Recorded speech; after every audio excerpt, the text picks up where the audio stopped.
Hello guys, कैसे हैं आप सब। तो मैं प्रशांत शर्मा लेकर आया हूँ नई वीडियो आपकी बायोलॉजी की पाठशाला बायोलॉजी अड्डा में।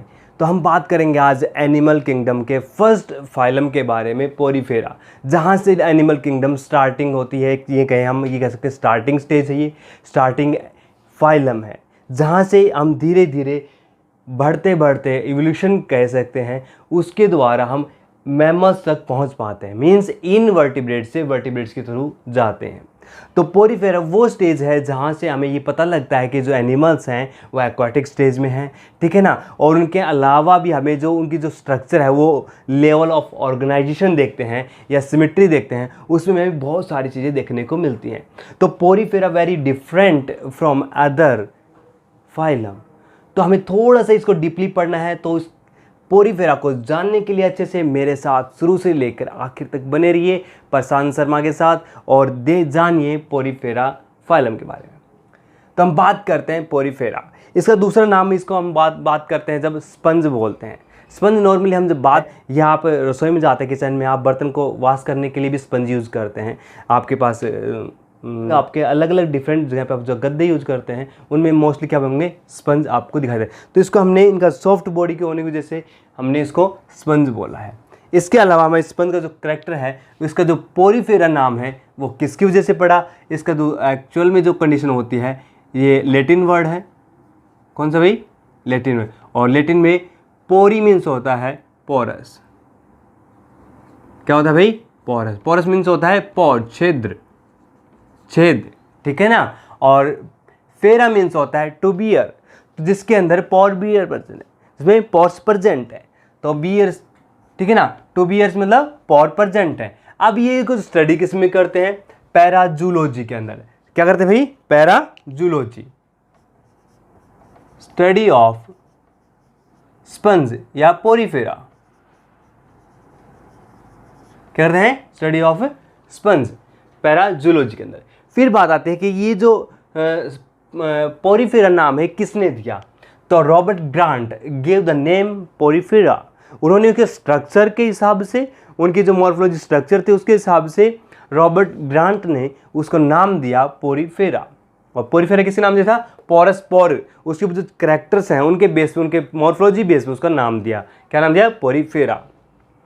फिर बात आती है कि ये एनिमल्स रहते कहाँ हैं। आपको जब भी स्टडी करते हो किसी एनिमल्स के बारे में, तो उसके खाने पीने, रहने से लेकर वो क्या करता है, कहाँ क्या खाता है ना, किस तरह खाना खाता है, चाहे वो हर्बीवोर है, ओमनीवोर है, कार्निवोर है, कहाँ रहता है, किस तरह से रिप्रोडक्शन होता है, ठीक है ना, कि उसकी बॉडी स्ट्रक्चर क्या है, डाइजेशन कैसे करता है। मीन्स आउटर साइड से लेकर आपको इंटरनल साइड तक उसको स्टडी करना होता है। तो आप उसको तभी कर पाएंगे, कुछ पॉइंट्स आपको फॉलो करना पड़ता है। उसकी हैबिट्स क्या हैं, हैबिटेट्स क्या हैं, डाइजेशन कैसे करता है, उसके अंदर स्टमक वगैरह है कि नहीं, स्मॉल इंटेस्टाइन है कि नहीं, वो किस तरीके की है, नर्वस सिस्टम है कि नहीं, सर्कुलेटरी सिस्टम है कि नहीं, ठीक है ना, रिप्रोडक्शन कैसे करता है, वो बाइसेक्सुअल है कि यूनिसेक्सुअल है, ठीक है ना। तो कुछ इंपॉर्टेंट एक्सक्रीटरी सिस्टम की बात करें तो मैंने यहाँ पे एक लेवल बनाया है, उसको आउटर साइड से भी और उसके इंटरनल साइड से भी मैंने कनेक्ट किया है। तो आपको आपकी जो दिनचर्या है, आप सुबह से लेकर शाम तक आपकी बॉडी स्ट्रक्चर है,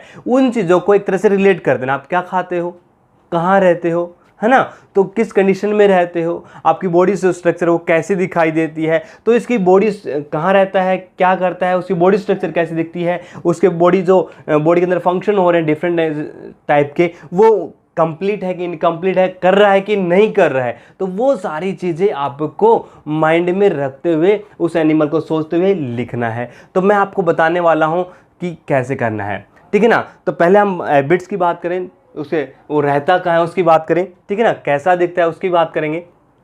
तो बात आती है ऑल द एक्वाटिक, ये जितने भी ऑर्गेनिज्म है कैसे हैं? एक्वाटिक हैं, मीन्स पानी में रहते हैं। तो वो कहता है कि पानी में रहते हैं, तो कौन से पानी में? तो मोस्टली जब हम बात करें तो ये मैरीन होते हैं, मैराइन वाटर के अंदर रहते हैं। किसमें भाई? मैराइन, ठीक है ना। कुछ हैं जो फ्रेश वाटर में मिल जाएंगे आपको, रहते दोनों के अंदर है, लेकिन हम बात करें मोस्टली ज़्यादा की बात करें तो किस में रहते हैं? ये मैराइन, ठीक है ना। फिर रहता है कि जो बॉडी लेवल है वो कैसी होती है, ये सेलुलर लेवल ऑफ ऑर्गेनाइजेशन की बात करता है। कैसी बात है? सेलुलर लेवल, इसकी बॉडी है वो सेलुलर लेवल पे होती है, ठीक है ना। और वैसे तो मल्टी सेलुलर होता है, लेकिन ये सेलुलर लेवल क्या होता है, मतलब हमें जो बॉडी स्ट्रक्चर है वो एक ही सेल प्रकार की हमें दिखाई देती है, ठीक है ना, एसेलुलर बोल सकते हो, ठीक है ना। सिंगल सेल नहीं है यहाँ पे, सेलुलर लेवल है, मीन्स उसकी जो बॉडी है टिश्यू लेवल पे नहीं पहुंचा है, वो क्या नहीं पहुंचा है, टिश्यू लेवल पे नहीं, ग्रुप ऑफ टिश्यू की फॉर्म में काम कर रहा है, उसके अंदर काफी कंडीशन दिखाई देंगे कि टिश्यू लेवल पे मल्टी सेलुलर फॉर्म में है, लेकिन उसकी कंडीशन एक ही टाइप के सेल्स के बनी होती है, किससे भी एक ही सेल, तो हमने उसको कहा सेलुलर लेवल ऑफ ऑर्गेनाइजेशन, ठीक है ना भाई।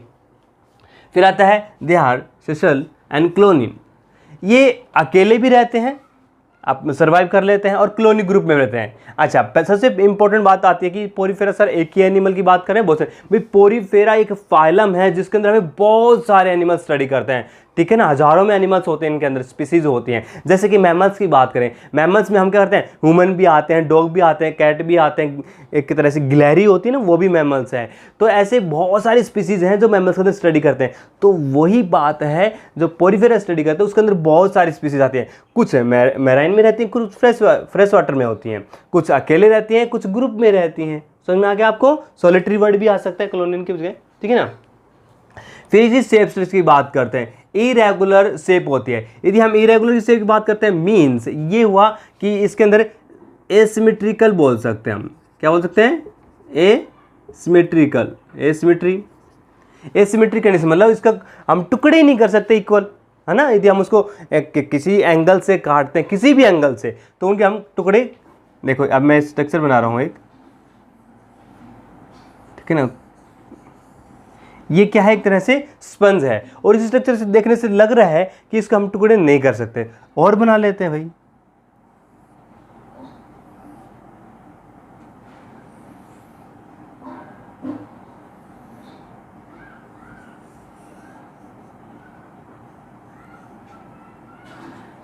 ठीक है ना, ये देखो स्पंज है ये भी, तो हम अलग अलग स्पंज पढ़ते हैं, और ये अलग अलग जो स्पंज होते हैं इनको हम इस एंगल से काटें, इस एंगल से काटें, किसी भी एंगल से काटेंगे तो इनकी जो स्ट्रक्चर है इतनी इरेगुलर होती है कि ये सिमेट्री में आते ही नहीं है, ठीक है ना। कुछ हैं जो कुछ टाइम पीरियड में सिमेट्री में आते हैं, रेडियल में, लेकिन कुछ ही आते हैं, मतलब एक दो ही होंगे मुश्किल से, बाकी के नहीं होते, बाकी सिमेट्री में आते हैं।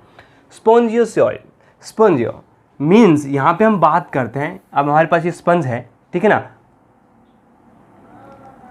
ये हमारे पास स्पंज है। सोइलम में ये दो वर्ड से बना है, इसके वर्ड से ज्यादा स्पंज प्लस सिलोम, और सिलोम मतलब हमने क्या पढ़ा था भाई, कैविटी, क्या पढ़ा था, कैविटी, यस और नो। तो स्पंज के अंदर क्या है, सियोल, मतलब कैविटी है भाई। यहाँ पे आपको इस स्पेस दिखाई दे रही है, तो ये कैविटी होती है, इसको हमने जो लार्ज स्पेस होता है ये वाला, क्या है ये, लार्ज स्पेस है, इसको हमने बोला है स्पॉन्जियोसॉइल, क्या बोला भाई, सॉइल।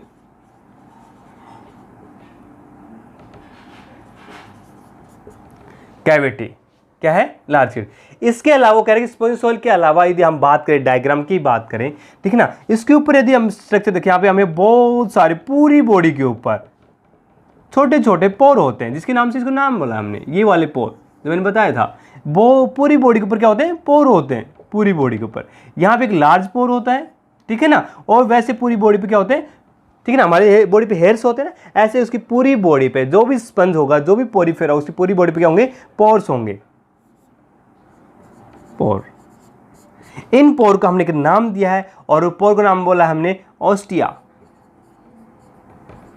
क्या बोला भाई, ऑस्टिया। ऑस्टिया ये काम क्या करते हैं, ये ट्रांसपोर्ट इंपोर्ट करने का काम करते हैं भाई, ट्रांसपोर्ट इंपोर्ट। हाँ भाई, जब वाटर पानी के अंदर है ये, तो पानी ऐसे आर पार जाएगा, तो पानी इनको क्या कर देगा, इनके अंदर से होता जाएगा, ठीक है, इन पोर में से आर पार चला जाएगा, क्योंकि पूरी बॉडी पोर होते हैं। तो ये जो पानी है इनके आर पार जा रहा है, ट्रांसपोर्ट है, तो किसके हेल्प जा रहा है, ऑस्टिया, ऑस्टिया से। यहाँ पे ये बड़ा लार्ज पोर है, इसको हमने बोला है ऑस्कुलम, लार्ज पोर है ये, इसको हम लार्ज पोर बोल सकते हैं। यहां से क्या करता है, जो एक्स्ट्रा मटेरियल हो गया, उनको रिलीज कर देता है यहाँ से, एक्स्ट्रा वाटर हो गया उसको रिलीज कर देता है यहाँ से, ठीक है ना। एक्स्ट्रा कुछ भी चीज़ होगी, ज़्यादा मात्रा में कोई भी चीज़ बॉडी से बाहर निकालना होता है, क्योंकि माउथ तो होता नहीं है इनके पास, ना एनस होता है, तो ये ऑस्कुलम क्या है, हेल्प कर रहा है, एज ए लाइक माउथ की तरह बिहेव करता है, एज लाइक एनस की तरह बिहेव करता है, लेकिन एक्चुअल में ना तो माउथ होता है ना ही एनस होता है, लेकिन यहाँ से उस चीज़ों को निकाल देते हैं, जो यहाँ से चीज़ आई वहाँ पे निकाल देते हैं। अब देखो इन्हीं चीज़ों को हम स्ट्रक्चर को मेंटेन करते चलते हैं, ठीक है ना। अब हमें दिखा रहे कि वाटर कैनाल सिस्टम एक वर्ड है यहाँ पे जो इससे रिलेट करेंगे हम। मैंने बताया आपको ये जो ओस्टिया होते हैं ये आर पार होती हैं, ठीक है ना, छिद्र होते हैं। तो मैंने आपके घर में जो स्पंज होता है आपने देखा होगा, जो बेड गद्दा होता है ना आपका, ठीक है ना, उसके अंदर आप निकाल लेना और देख लेना, तो उसमें से वो पोर जो आपको दिखाई देंगे वो क्या करेंगे, आर पार जाएंगे। मैं एक और डायग्राम बना देता हूँ ताकि कंफ्यूज ना हो, ठीक है ना। मैं थोड़ा वैसे बना रहा हूँ सिंगल टाइप में, पूरी बॉडी पे पोर होंगे इसके चारों तरफ। ये ऑस्कुलम हो गया, ठीक है ना।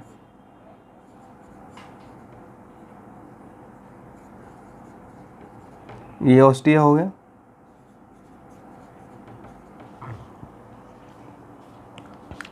इन पोर से क्या है, पानी जा रहा है, वाटर है ना भाई, पानी इधर भी निकल जाता है ना।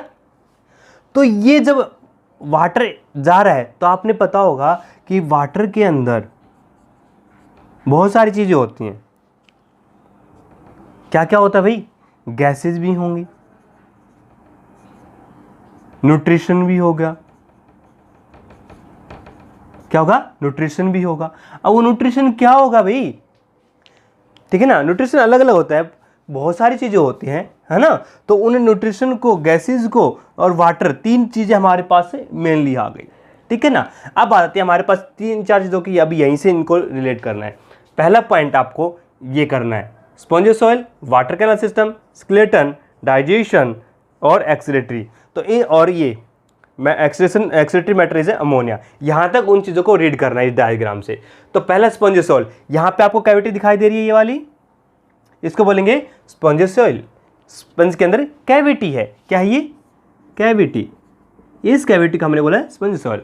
छोटे छोटे पोर बोला है ओस्टिया, बड़े पोर को बोला है ऑस्कुलम। अब आते हैं वाटर कैनाल सिस्टम। जब ये पानी बॉडी के अंदर जा रहा है, साइड से, आउटर साइड से इनर साइड, थ्रो ओस्टिया, किसके भाई, थ्रो ओस्टिया। तो इस कंडीशन में वाटर कैनाल सिस्टम होता है।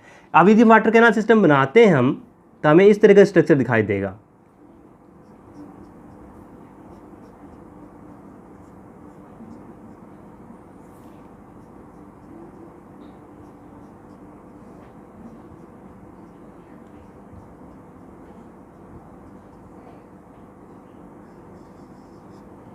ये वाटर कैनाल सिस्टम हो गई।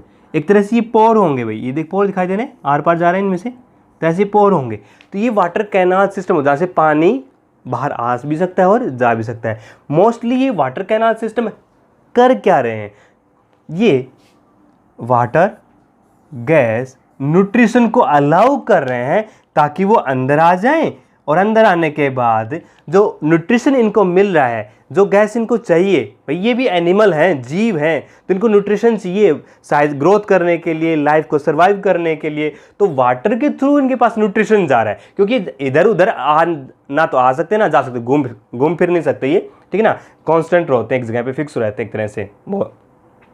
तो उस कंडीशन में ये वाटर इनके पास आ रहा है, खुद चल के आ रहा है, तो अपनी बॉडी के आस ऐसे खड़े रहते हैं, आया उसको ऑब्जॉर्व कर लिया, मीन्स बॉडी सरफेस से, समझ में आ रहा है आपको, बॉडी सरफेस से क्या है, न्यूट्रिशन को अलाउ कर रहे हैं, ऑब्जॉर्व कर रहे हैं भाई, ये क्या कर रहे हैं, ऑब्जॉर्व कर रहे हैं, ठीक है ना। और जब इनका डाइजेशन होता है तो इंट्रासेलुलर होता है, सेल के अंदर डायरेक्ट होता है। ये नहीं कि पहले हमारे खाना क्या होता है, माउथ ने खाया, माउथ से फिर ऑर्गन में गया, ऑर्गन से टिश्यू, टिश्यू सेल जाता है, ये डायरेक्ट इंटरसेलुलर में डाइजेस्ट करता है। होता तो लगभग सभी बॉडी के अंदर ऐसा है, ये इंटरसेलुलर में डाइजेस्ट कर रहा है, डायरेक्ट कर रहा है।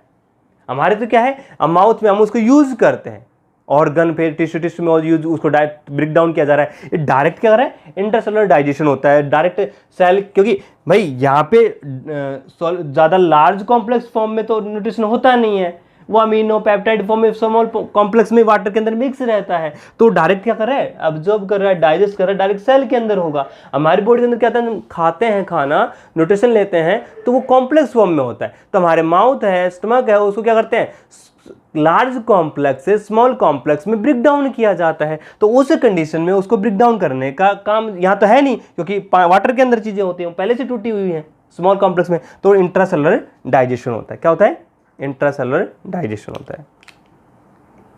समझ में आ रहा है आपको? तो यहां पे जो न्यूट्रिशन है, अब वो करें किस टाइप का है, तो न्यूट्रिशन जो होगा वो होलोजोइक होता है। कैसा होता है, सॉलिड फॉर्म में होगा, जो भी मिलेगा सीधे सीधे आने देगा, ठीक है ना। अब आती है बात, वाटर कैनाल सिस्टम में आगे हो गया, पानी डायरेक्ट जा रहा है, उसके अंदर ये स्पेस होता है, क्या होता है, स्केलेटन। ये जो लेयर है ये किसकी बनी होती है, तो ये स्पाइक्यूल्स की बनी होती है, स्पॉन्जिन फाइबर्स की बनी होती है। स्पाइक्यूल्स एक तरह से पोर बनाने में क्या करते हैं, डायग्राम बना रहा है, और इस स्पाइक्यूल्स कितने कैल्केरियस होते हैं। कैल्शियम, एक तरह से कैल्शियम की मात्रा जो होती है वो ज़्यादा होती है, कैल्केरियस होते हैं, और ये सेलिकोब्लास्ट होता है जो सिक्रेट करता है स्पॉन्जिन फाइबर और स्पाइक्यूल्स बनाने में हेल्प करता है, ठीक है ना। तो स्पाइक्यूल्स और स्पॉन्जिन फाइबर्स की जो स्ट्रक्चर है, बॉडी है, वो मेंटेन की जाती है किसकी भाई, स्पंज की। किसकी, स्पंज की। समझ में आ रहा आपको?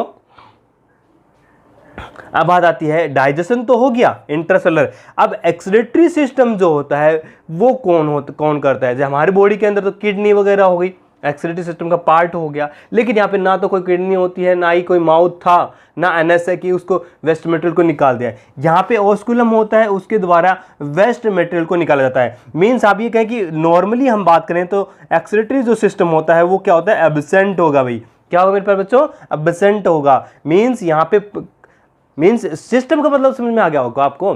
सिस्टम मतलब है बहुत सारे ऑर्गन है, ऑर्गन मिलकर काम कर रहे हैं, एक दूसरे के साथ इन्वॉल्वमेंट है। तो यहाँ पे ऐसा ऑर्गन ही नहीं है भाई, सीधी सी बात, यहाँ ऑर्गन नहीं है, क्योंकि किस है, सेलुलर लेवल है भाई, यहाँ पे क्या है, सेलुलर लेवल है। तो यहाँ पे जो मैटर है वो एब्सेंट होने की वजह से यहाँ पे जो बनेगा वो क्या बनेगा, अमोनिया। अमोनिया क्या होता है, ज़्यादा टॉक्सिक नहीं होता, ये कम टॉक्सिक होता है, ठीक है ना। अमोनिया और लिक्विड फॉर्म में होता है, आप रीड कर चुके हैं इसे, क्या होता है, टॉक्सिक नहीं होता, और ये अमोनिया क्या होता है, लिक्विड फॉर्म में।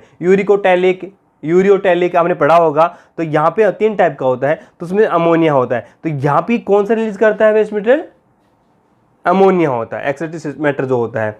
नर्व सिस्टम एब्सेंट, हमारे पास नर्व सिस्टम की बात करें तो हमारे पास आइज है, एक तरह सेंस ऑर्गन की बात करें, ठीक है ना, टंग है, स्किन है ना, ईयर है, तो ये सेंस ऑर्गन। यहाँ पे ऐसा कोई सेंस ऑर्गन नहीं हो, सेंस ऑर्गन तो क्या इनके पास नर्व सिस्टम ही नहीं होता, हमारे पास नर्व सिस्टम भी होता है, ठीक है ना।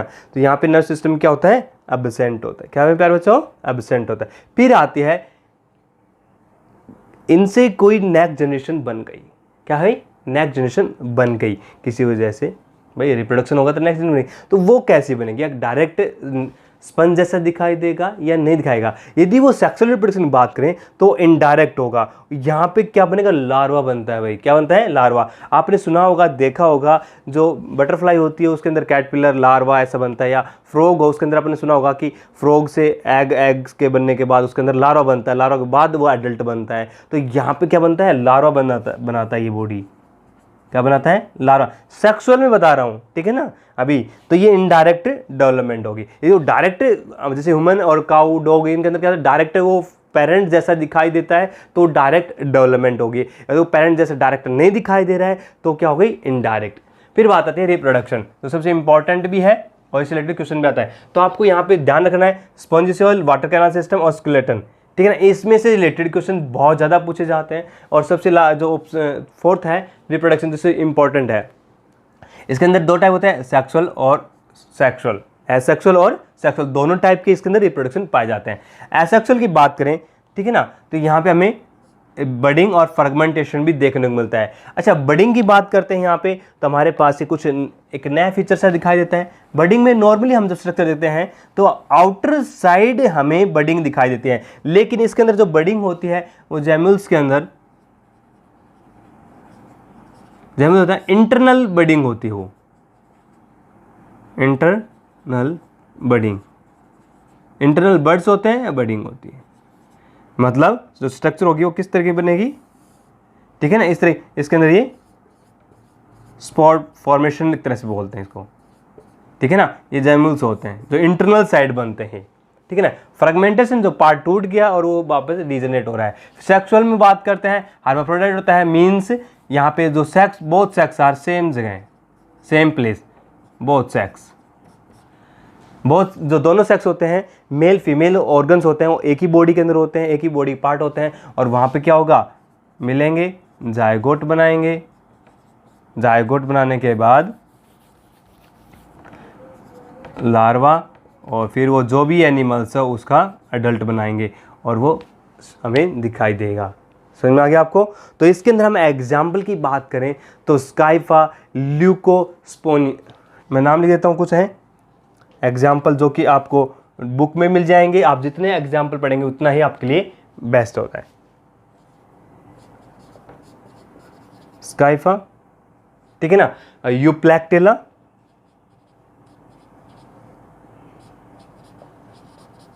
ठीक है ना। और यदि आपको कोई इससे रिलेटेड कोई प्रॉब्लम आती है कि नया क्वेश्चन आता है तो मुझसे बिल्कुल मेरे साथ बने रहना है और क्वेश्चन करते रहना है और लाइक सब्सक्राइब भी जरूर करना है।